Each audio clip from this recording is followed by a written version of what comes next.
James Kaufman, World News Report today.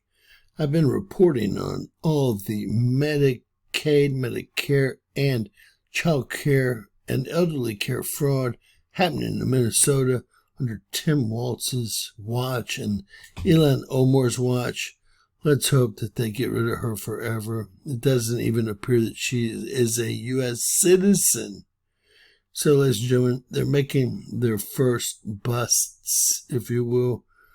And it looks like they've already located another missing $18 billion in taxpayers' funds through just a few of these corporations. That's billion, not million, $18 billion worth of taxpayers' funds through just a few of these organizations. I'll let, the news take it over from here, but we have to get rid of every Somalian pirate left in the U.S. FBI agents carried out boxes of files from Ultimate Home Health Services in Bloomington Thursday morning.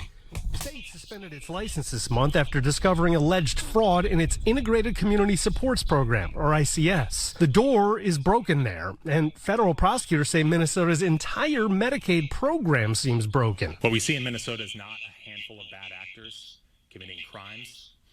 It's a staggering industrial-scale fraud.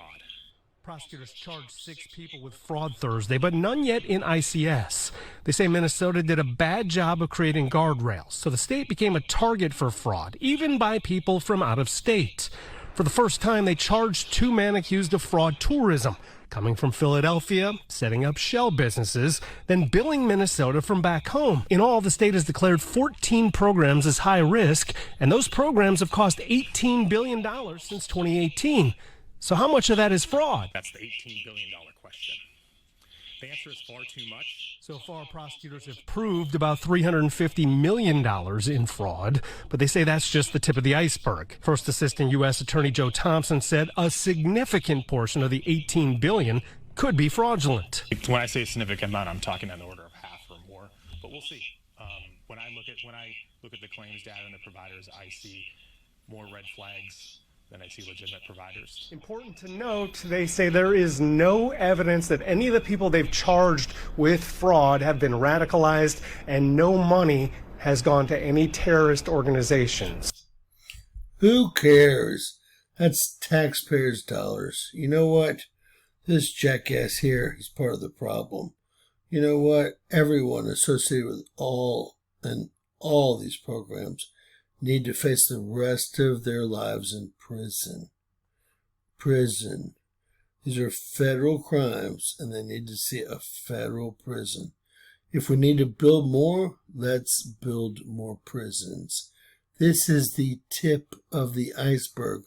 I showed you all a building earlier today with 37 elderly and home care businesses, in 2 buildings on the same block. And you know what? All of them are perpetrating fraud. You proved me wrong.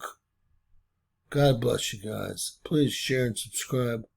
Always remember, anything's possible in Democrats' America. What a shithole they've turned this area into. God bless you guys.